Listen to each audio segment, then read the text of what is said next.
Today's webinar is part of the Smart Nation Together series, which is our online channel for tech-related talks and workshops. So if you want to find out more about our Smart Nation Together workshops, do check out the link that has just been pasted in the box, the chat box. So today we are very privileged to have with us Mr. Ng Tiong Gee and Mr. Lim Guo Seong from the NUS Advanced Computing for Executives. And together they have a very combined rich experience in digital transformation. So they will be taking us through, some of the common challenges that are faced by organizations as they embark on their journey, as well as some practical tips on how to increase the chances for success. So without further ado, I will hand over the time to our speakers.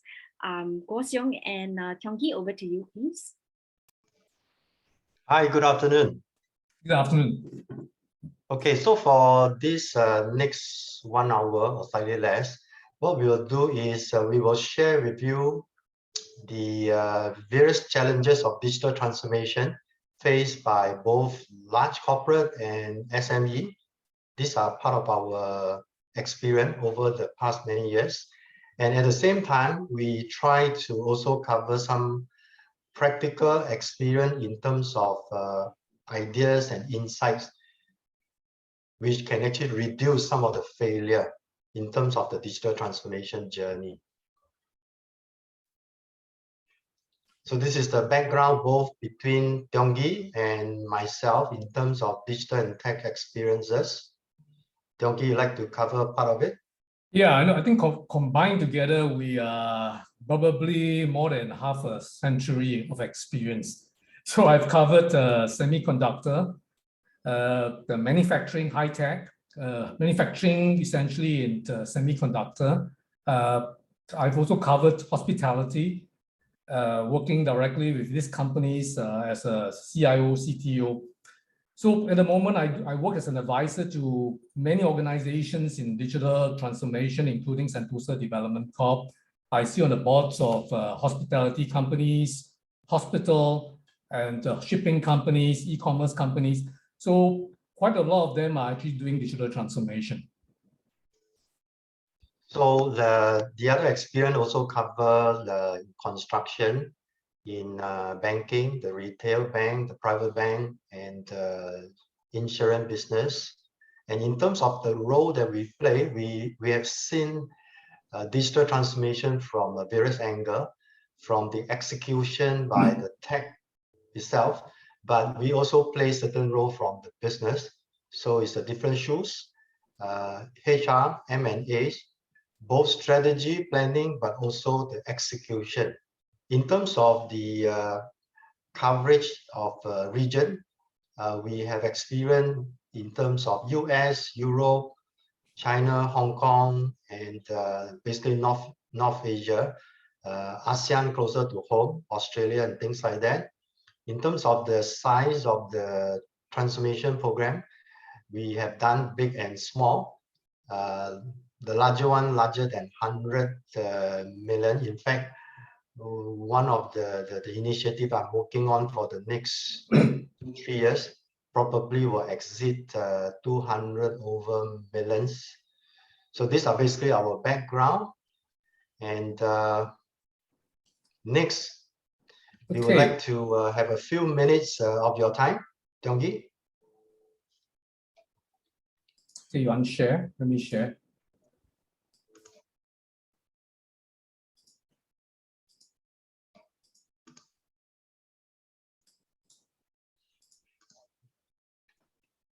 Okay, can everybody see the screen? Okay, what we want to do is get some inputs from all of you. I think digital transformation means different things for different people. And, so we want to get a sense of what we all see digital transformation as. So if you could go to Mentimeter, so it's www.menti.com. Right, we'll give you a few minutes to get into the application and then use the code 86927263.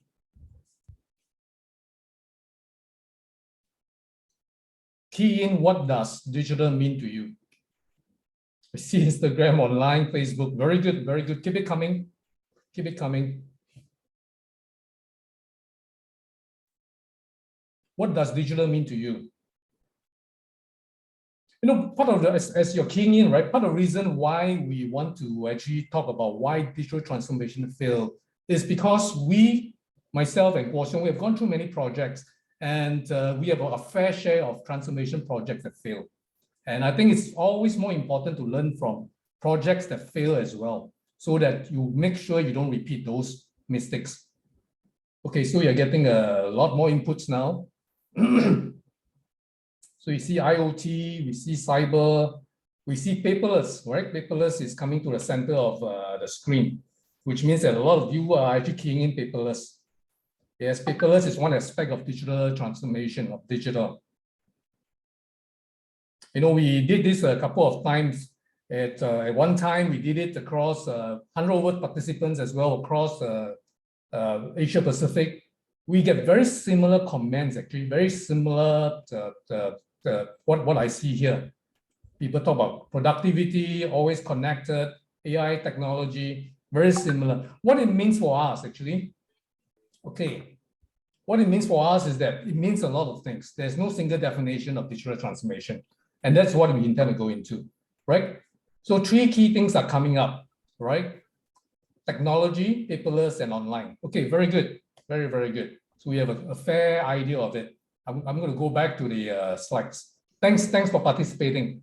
Very, very good insights. Okay, Koshon, back to you. Okay, we are back. So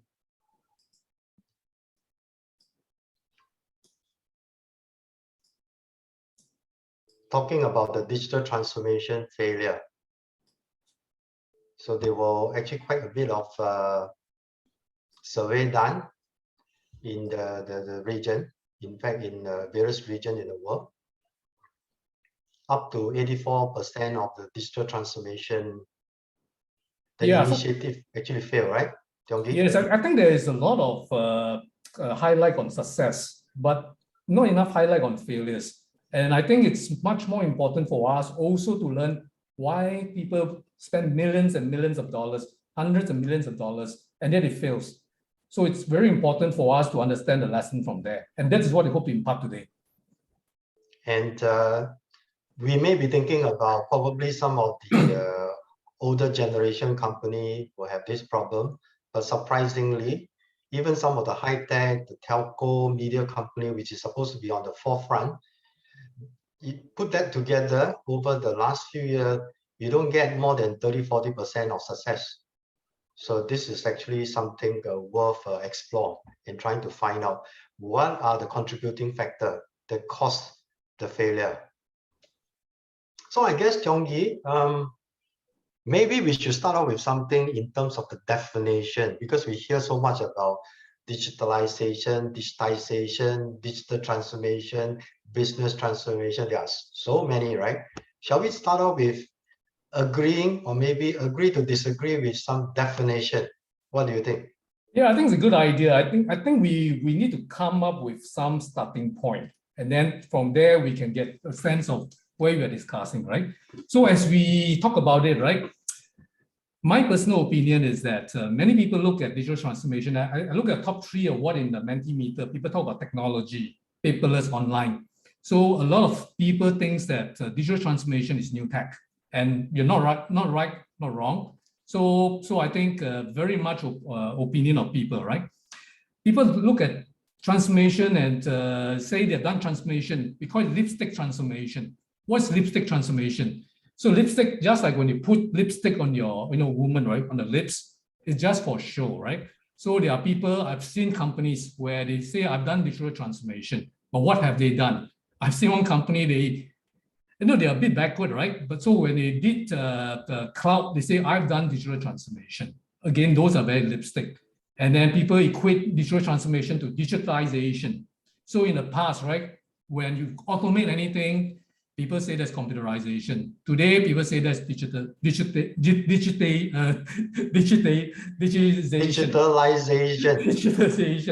Yeah. So a lot of topics around that, right? Quite a mouthful.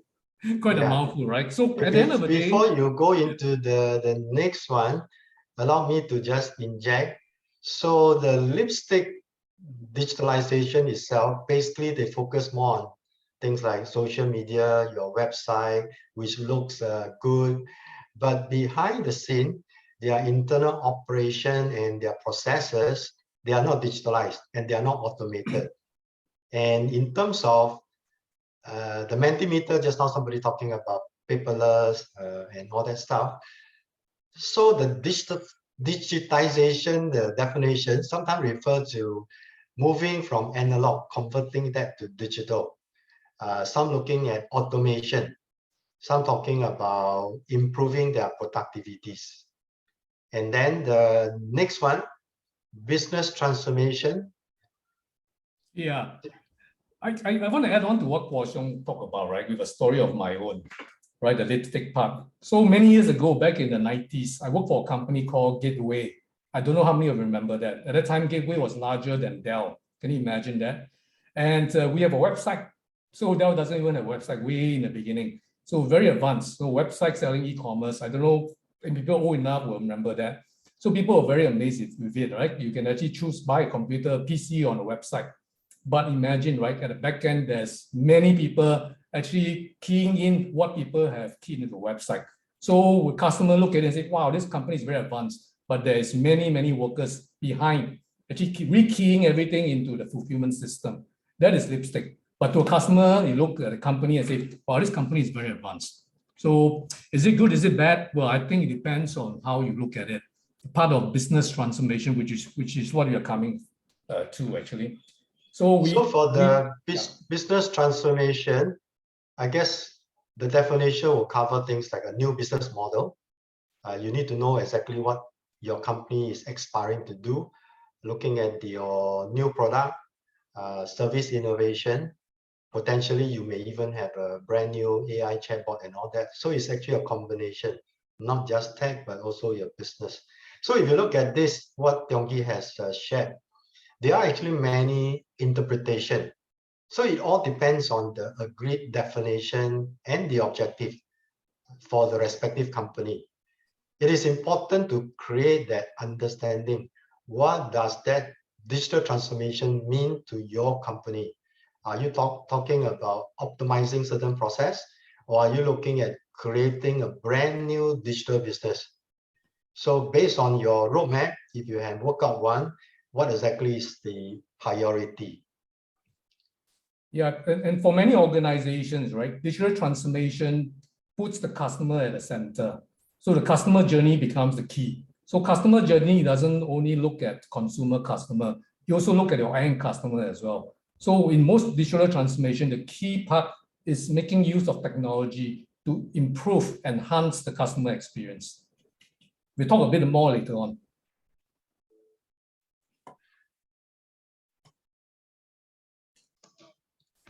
So after having discussed about the definition, so what are the various factors that contributed to the failure of digital transformation journey itself, the initiative itself? So we see three things that is really important in every digital transformation. Like Kwok Siong, I think you and I gone through this, right? One is having a strategy. So having a strategy that is aligned to the business is very key, right? Second part is tech savviness. You know, tech savviness essentially means knowing all the different technology and what it can do, what AI can do, what RPA can do, what can data analytics do. So having an understanding of what is the state-of-the-art technology, what it can do, what can IoT do. So that's what you call tech savviness.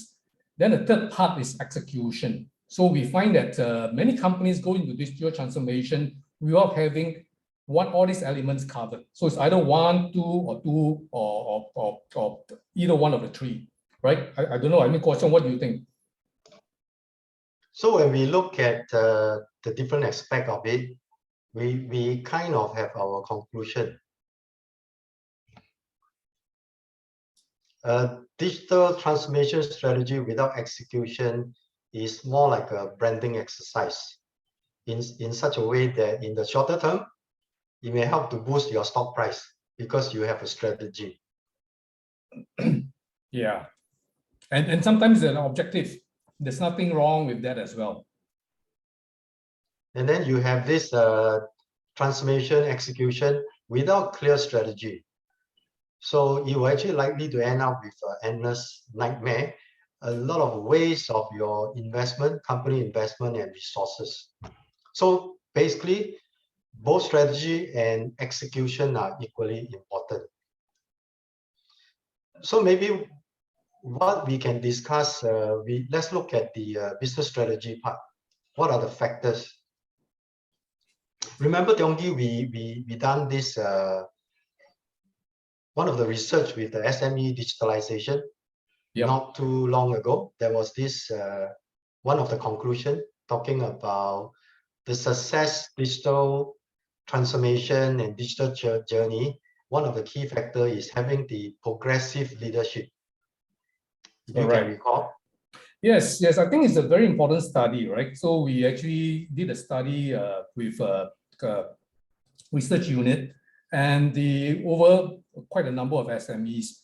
And a very big conclusion, very obvious to us, is that the leadership is the most important part, one of the most important part. Companies that are successful tend to have a very enlightened leader. And leader doesn't mean that the second tier leader.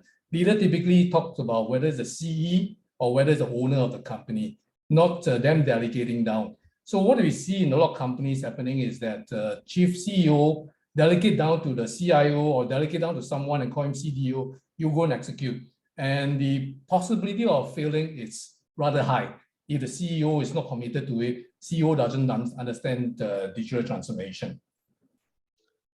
If you look at it, the definition for this leadership, especially the progressive leadership, is becoming even more important for the smaller company because of their limitation in terms of resource.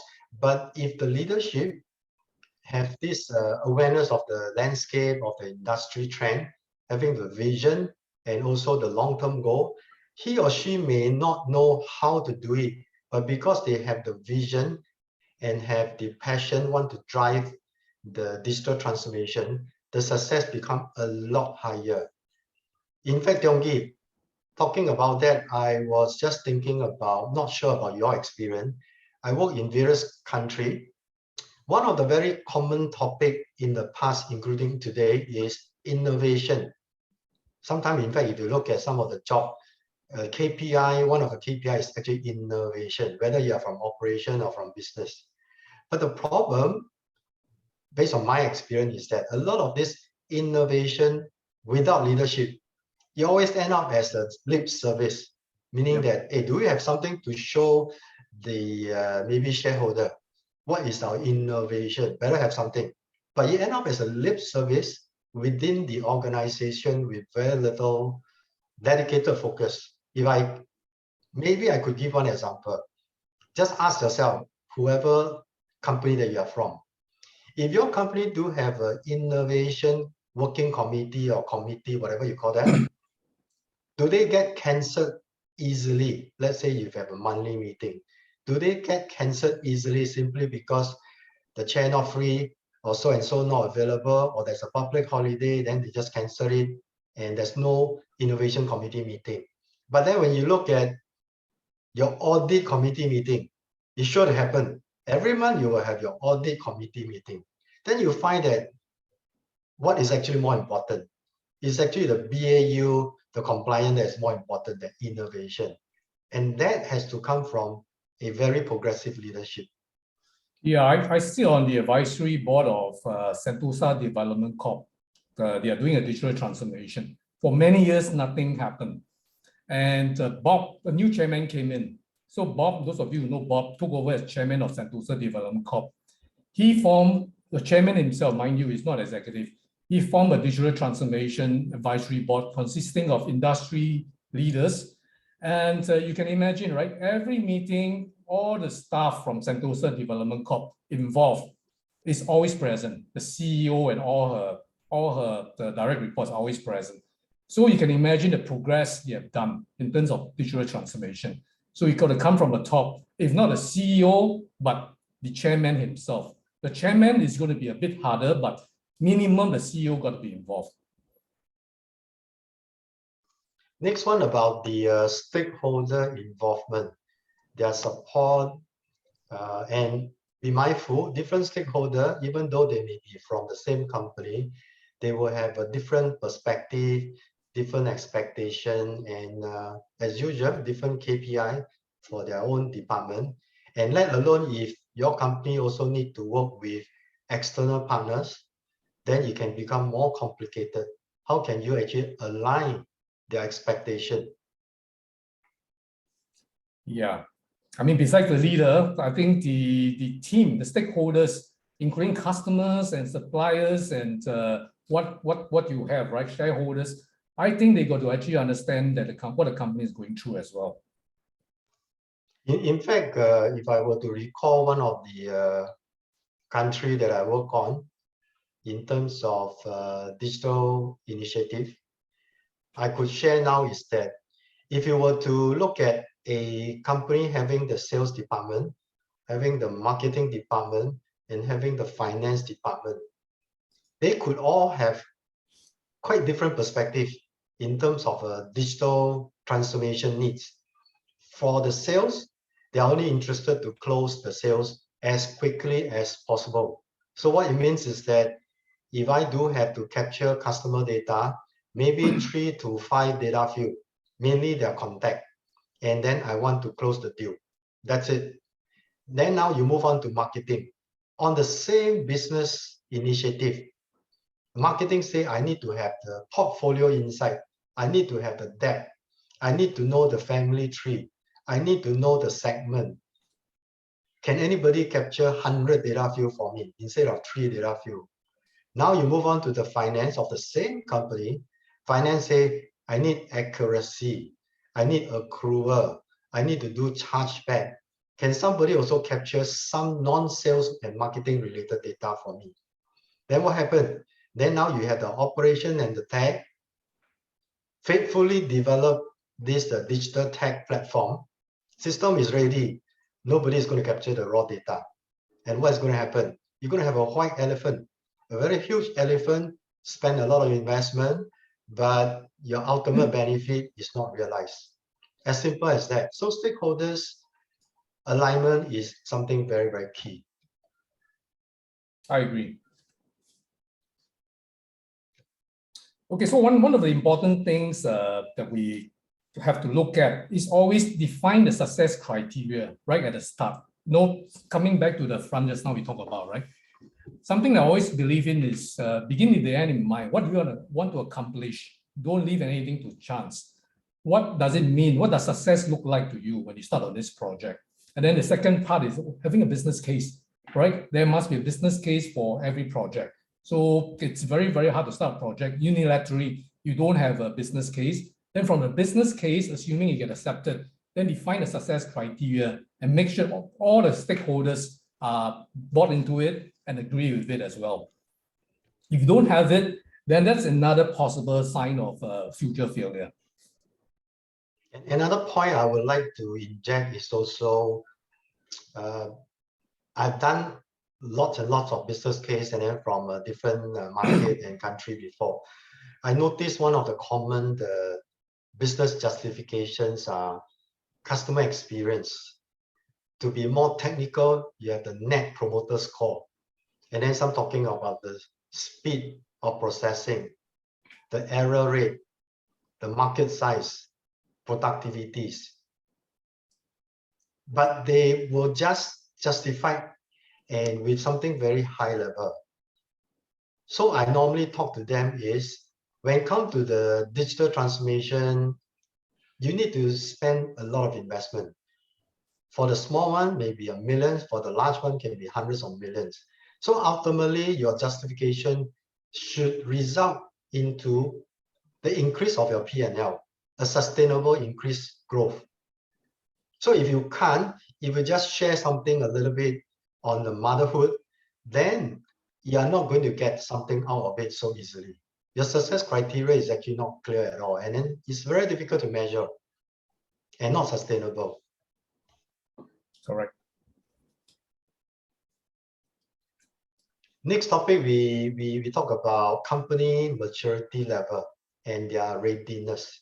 because not all company and also industry all start from the same ground or same base.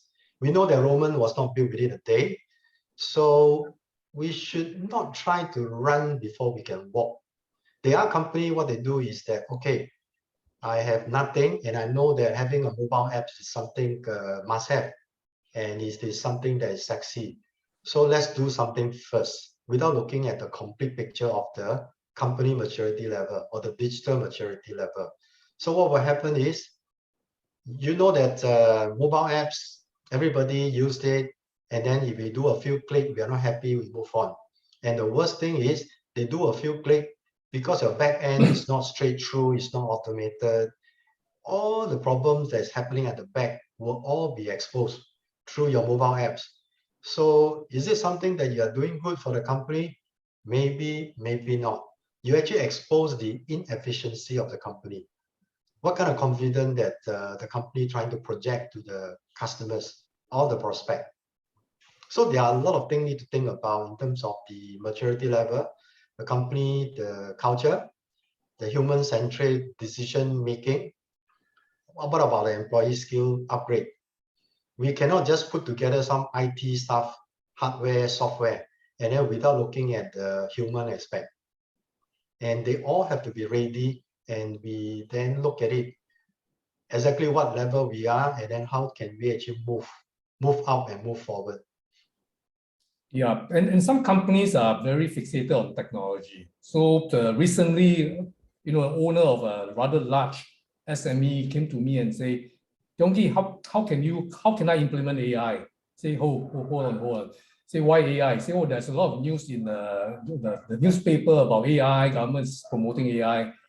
But you are looking at AI, asking the question, what are you using AI for? What problem do you want to solve? He says, I don't know, but I just want to implement AI. That's tech before business, right? So when I go deeper, AI depends a lot on data. So if you don't have data, you're going to have nonsense, right? Your AI is not going to be able to actually give you accurate predictions. So number one, maturity around your people. Are they able to maintain an AI system? Do you have enough data to actually implement the AI system? So all these things have to be taken in consideration before implemented.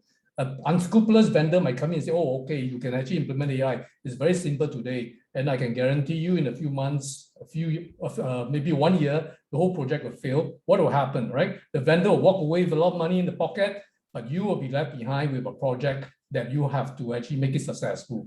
So I think it's very important before you start a project, think all these things through first. Have a lot of self-awareness. If you don't have self-awareness, you are not going to go in and be able to actually do it well. Right? Sun Tzu, Art of War says, right? If you don't know yourself, you will not win a battle.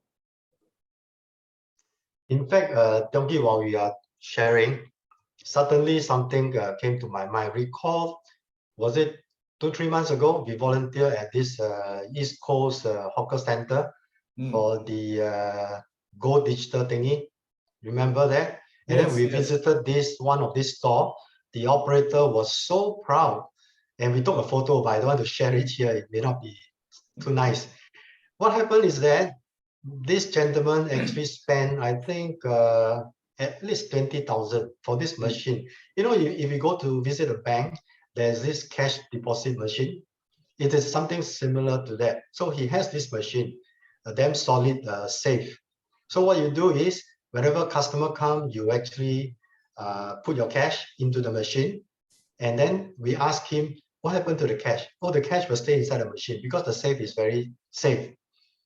But he actually didn't think about, actually those cash, idling cash, is actually a working capital loss in terms of interest overnight. So they didn't think about it. And more importantly, we were thinking about, he thought he's doing something digital, but actually he's digital, but he's not cashless. So knowing exactly what is your business model is very, very important, rather than just spend money on tech before your business model, the decision has been established. So as simple as that, just a small little hawker store. We are not even talking about big company. So big and small can actually incur all these mistakes. You may actually get a good tech solution, but end up solving the wrong business problem. You know, Koh Xiong, I think we need to go back to the hawker store and see whether it's successful or not. $50,000 is quite a hefty investment for just a store. Yeah. So not having a right data, I mentioned it just now, right? Not having a right data is one of the key things. So I did AI back in the 80s. So I worked for a company called Digital Equipment. I spent a couple of years in the US learning AI. And when I came back, the Digital Equipment wanted me to sell to companies with my knowledge. I went to DBS and created a fraud detection system. Actually, today's fraud detection system works exactly the same way. Essentially, what does fraud detection system do? They look at patterns. So whenever you have an unusual pattern, you flag it out. But DBS did not go for it for a couple of reasons, right? First reason is because systems were not fast enough. So when they churned, it took a while to churn out. But more importantly, there were not enough right data. So you have a lot of false positive. So having a very good grand AI system, but not having enough data will give you false positive. So after a while, you say, do I believe in this result or don't? So again, coming back, data is key. You don't have the data, you're not going to be able to implement all those grand systems that people are talking about in the papers. Right? And then the second part is the customer journey and goals. When I was in Resort World Sentosa, when we started on the digital transformation journey, what we look at is that all the different customers that we have, whether it's a single person, whether it's coming into going to a casino, whether it's a family coming for a staycation, whether it's a couple celebrating Valentine's Day or romantic dinner, we look at all the different customer journey, we map every single one out and try to understand what will be the journey they go through, then implement a transformation from there. So beyond understanding a customer, you will have come up with a system that the customer might not want to use. So I think coming back to what Koh Xiong mentioned about, right? The hawker store who comes up with the cashless machine. Do you think everybody will use it? Right? Increasingly, more and more people are actually coming to cashless, number one. Number two, when it comes to dealing with cash, people rather that they give you to a hawker and he give him change directly, rather than feed it into the dish cashless system and wait for the coins to dispense. So you think about it, what does it actually save? So does it save in terms of time, or does it save in terms of effort? So those are important. Customer journey is really important. Yeah, I think otherwise the so-called customer journey being practiced or measured within the own company, it may become fragmented and siloed. So that is not good. The end-to-end journey, it is actually something that should be focused on. In fact, I think in some of the other discussion or conversation that I have, they are even talking about, because today everything is digital tech, right? They are even considering maybe within the IT department of the company, their KPI should also be aligned with the customer journey KPI, so that the tech contribution, there are more awareness, more alignment to the digital business, which is more integrated. Yes. Okay, next one, we're going to cover a little bit on this data analytic. This is one of the hot topic, I'm sure you know, right? We talk about data as being the new gold or the new oil. And then quantitative data analytic is everywhere. Everybody is so proud, my LinkedIn or Facebook friend and even IG and all that, always like to show, I have just attended this course, Python programming, or data science, a lot of it, young and old, they're so proud of it. And you know that the quantitative data analytic, there are a lot of tech tools. And the purpose you talk about, you use it for preparing your raw data, so getting it ready for analysis, you do data mining, and also you can use it for data modeling. You create a database category and data discovery, data warehousing, data integration and transformation, lots and lots of this to unified system. But I find that not all the company actually paying enough attention to the qualitative business analysis aspect. This one, I actually would like to share one actual use case. It's a live example that happened a few years ago. when I was working on one of these initiatives in one of the ASEAN country, very big country. So we were doing very well in terms of selling housing insurance protection. So we were doing so well. Year 1, year 2, the business growth. And a lot of all this growth was contributed by the quantitative analysis insights, which provided a good forecast, resource planning, competitive benchmarking, and all that. So it was doing very well. So when come to the end of the year, we were doing a new strategy planning. We involved actually one of the local, very experienced local with a local business experience. So this lady actually suggested, can we actually look at the local government infrastructure development plan? So some people were actually asking, we are talking about selling insurance for housing. What's that to do with the government infrastructure development? But anyhow, we brought in the infra development plan detail, and then we try to overlay with our sales in terms of the various locations, various city and provinces. Then we realized that because of the infrastructure development plan for the next 3 years, a lot of places is going to have flooding because of the infrastructure. And if all these places are going to flood in the next 2-3 years, and the fact that we are doing so well, selling all the insurance, we're going to receive tons of insurance claims. So which means that the better that we sell, the more that we perform, the more we're going to lose for the next 2-3 years. This is crazy, right? So this was a very, very, very good story, and it's real. And because of that, immediately the country CEO actually stopped all the sales, because we know that we're going to lose money because of all the flood that's going to happen. And these are actually overlapping your business plus other domain information. By overlapping, by having people with the business competency, understanding the local environment actually help. And the result is actually very, very different. So in order to get something that's optimum insight, when we are building a data analytic team, we should always consider having both the technical resource, the quantitative, as well as the qualitative business competency to derive that optimum insights for the business. Yeah, I think the key point of that is that don't look at data analytics as a technical project. It has to be a business project. Absolutely, absolutely. Very good point.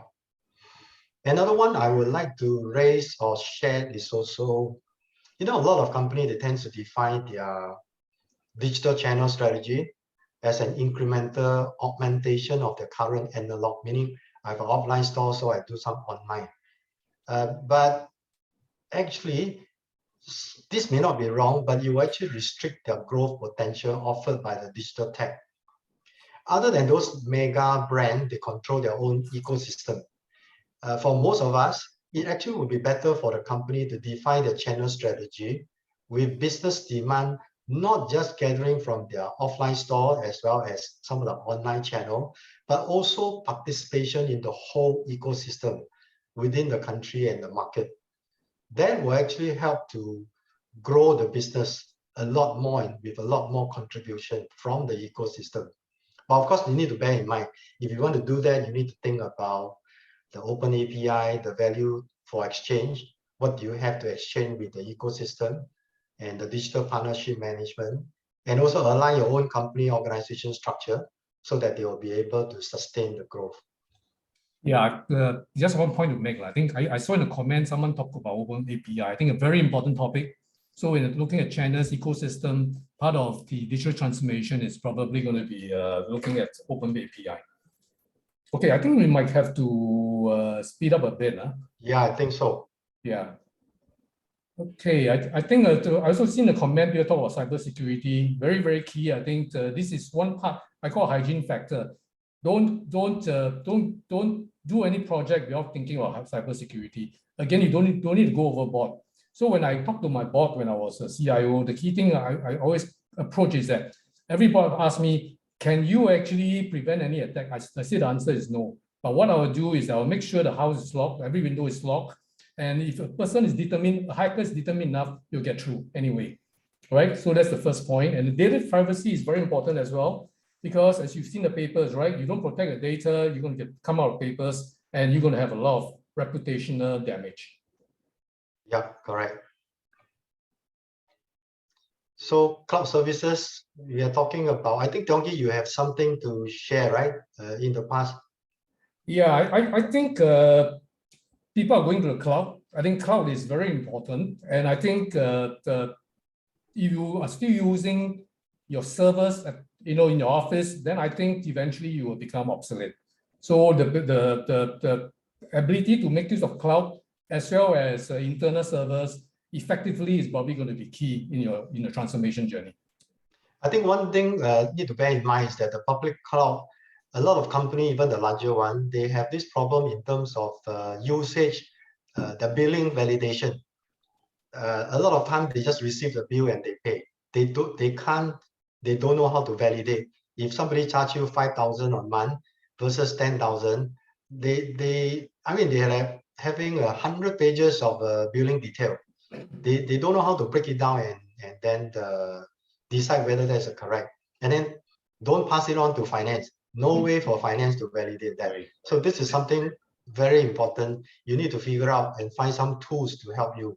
Yeah. And also, and the other thing is that they always thought that the cloud is actually safe because these are like big company, right? All the mega brand company. It's true, but it's not true because they have so many packages. You may not have signed up for the appropriate backup, appropriate security protection package. So what you have signed up, if it is limited, you may still be facing some problem. Need to be mindful of that. Yeah. Yep. More tech. Yeah. So these are actually the tech system. I think you heard of it, right? RPA, API, blockchain AI. Don't think we want to go deep into this. Yeah. So maybe one quick thing I will just inject is you talk so much about blockchain, right? I mean, everywhere you hear so much about this. Actually, blockchain is just another system. It's just another platform. So you need to be aware that there are also benefits, but there are also risks, meaning that there will still have regulatory risks. There are also operation failure. There's also business continuity you need to think about. There are also blockchain, the security key management. And blockchain also need an ecosystem participation. The legal and contract liability are less clear than most of the other system, platform and things like that. So there are a lot of other things we need to think through. It's not so straightforward. Same thing for AI. There are also a lot of risks of AI. How can it be more effective, trusted, explainable, transparent, fair? Is it human, interest-centric? So there are also a lot of other considerations. Yeah, for AI, there's actually a committee on AI ethics as well. Well, I think if your company you think about AI ethics, then you're probably there. But eventually, I think those are important topics. Maybe Tiong Ki share just a few words on digital marketing. Well, I think this is a very important part, right? Digital marketing, e-commerce, because at the end of the day, we find that at the heart of every transformation, when you're talking to SMEs, right, the key thing the owners always ask us, okay, I do digital transformation, what does it buy me? So if you tell them you can increase revenue and increase your company's wide reach, then it becomes very important, which is why digital marketing, e-commerce is such an important part, not to miss out, especially when you are looking at a company, because revenues are lifeline of every single company, big or small. And digital marketing is quite a big topic, right? There's paid advertising, SEO, Google Analytics as well. So big topic around that, and do not ignore it when you're doing digital transformation. Then we move on to the execution part. Tiong Ki, you like to use the phrase digital to the core. Yeah. So coming back to that part, right, digital to the core. So a very good example is banks, right? Among the three banks, which one do you think is the most digital? So I think no prices for guessing DBS, right? DBS adopted when they do digital transformation, this phrase as well. This phrase, digital to the core, was actually coined by Gartner. And for those of you who have time, you're going to read the book. I think doing digital is different from versus becoming digital is different, right? So there's a difference. Becoming digital means you are digital to the core. So everything you look at, you think about digital versus just doing lipstick, the digital transformation. In fact, quickly share one example that I'm working with in terms of construction company. So on one end, if you're only doing digital, you can have a whole wall of comprehensive dashboard in terms of the different project performance and all that. That's doing digital. But if you are talking about becoming digital, then you look at what is the construction business about. A construction business, basically, to the base, is actually managing the 3M, your material, your manpower, and your machine. So these are the basic. And how can you actually track and optimize the efficiency? And that has a lot more to do with the actual on-site development, maybe using your IoT device sensor and things like that, not just using a dashboard. So doing digital versus becoming digital, lots of different. Yep. So digital native workforce. So I think there are companies that actually have a digital native workforce, and of course that is how to integrate them with your boomers workforce. So I think having that done together is really important to enable the company to actually do a transformation effectively. And agility, I think it's important for a company to be able to pivot. You heard of the term pivot, right? So digital transformation also doesn't mean that you get it right the first time. In fact, most projects doesn't mean that you get it right the first time. That's why the way of developing projects has changed. In the past, we talk about waterfall, right? It means the project, you get requirements back, then 6 months later, a baby is born. The project is done, right? Today, you talk about agile, you do development on the fly, right? So there are Scrum meetings, things like that, together with users, and then it changes all the time. So ability to actually do agile is very, very important when looking at digital transformation projects. Of course, some of the funny experience was that the boss in some company introduced agile. But end of the day, when it comes to decision making, everything must come back to the boss. So it is agile for the workers, but when it comes to the important decision, everything back to the boss. And when the boss went for golf, too bad, you guys wait. So this is the very funny story that, but it's real life that we have seen it before. It's real. I think this one is the common one. Let's skip and move to the next one. Yep. Okay. I think committee ownership is one of the big problems. So when you have a committee deciding, then what happened? So versus what Kuo Chung talked about, the boss being the bottleneck. The other bottleneck is also everybody got to agree before things move on. So when you have a committee ownership, that means there's no ownership. Nobody will make a decision. So there has to be an owner, there has to be a driver. And I think many of you have faced this before, frequent change of direction. So frequent change of direction is not a problem, but having the end goal has to be the same. Direction change has to be communicated very clearly so that people know why directions are being changed. Okay, poor onboarding process. I think I was just quickly scanning the Q&A. I think that came up as well, right? So we have people who actually, I have a personal experience. One SME owner bought a very expensive SAP system because it's funded by the government for SAP for SME, right? And 2 years, all fine. Then when the funding runs out, he says, who's going to run it? So the problem is that he doesn't have an onboarding process. Someone inside the company who can learn a new system so that it becomes sustainable. And many companies are like that, right? They implement new system, very happy, but don't know how to run it. Vendor and contract management.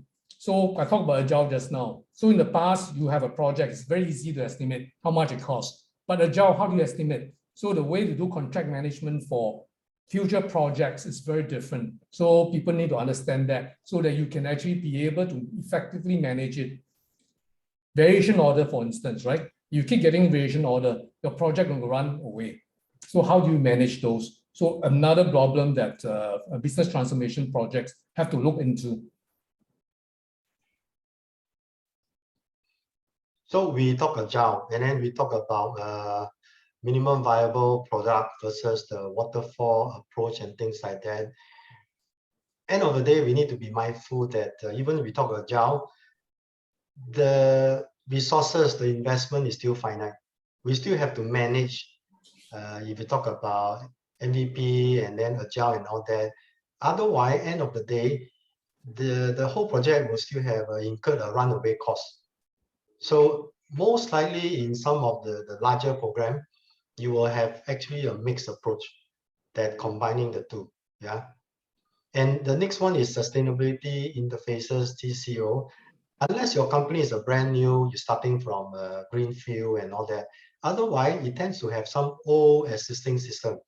So there were a lot of assumption like my accounting, my HR, inventory. Let's say if I already have all this system, so when they try to bring in a new system, they never compute what are the integration costs that is required. And if you don't integrate, then you realize that your back end actually is piecemeal. You have one new solution, CRM, it works fine, but when you need to connect to everything behind, it will take days because it's not integrated. And if you try to integrate, you never budget for it. And to make matter worse, your annual maintenance, upgrade cost, and all that for your total cost of ownership also not computed. Then after that, you find out that it may be a failure because the solution you chosen working, but the whole end-to-end, you actually overrun a lot of costs and your budget. So we mentioned a bit about business case versus subsidy, right? So a lot of companies actually implement projects because the government is giving funding. And I think that's a wrong way to do it. You know, even if your funding is free, but your effort, your people's effort is still money. So I think the more important part to actually do any transformation project is to look at the business case. So coming back to that again, right? Business case. Why are you doing it? How does success look like to you? So I think these two are the most important questions when you're launching a project. And then, of course, in the process, you keep measuring, right? So measurement drives us progress. So I am a big believer of that. So how do you measure it? How do you know you're on track? So in conclusion, how much we actually get out of the digital transformation will depends on how much we actually put into the business model and the business transformation. For the company, for the program director, you need to understand why are you doing this? What exactly is your definition? Are you just trying to optimize certain process? That's fine. Or are you looking at a brand new business in terms of a digital product? So you need to know very clearly and agree with all the stakeholders, why are we doing this? And then when you know your why, everybody align with all the common stakeholders, you need to know what are those scope. And then the how, the digital technology aspect, what do you actually need to actually arrive at that? So don't expect a different outcome, a better outcome, if you are trying the same broken processes as what Tiong-Gi mentioned or shared earlier. If you try the same broken processes many times, it will be the same outcome. So bear in mind of that. Yeah, so again, I think it has to be business transformation. And for business transformation, the goal has to be very clear.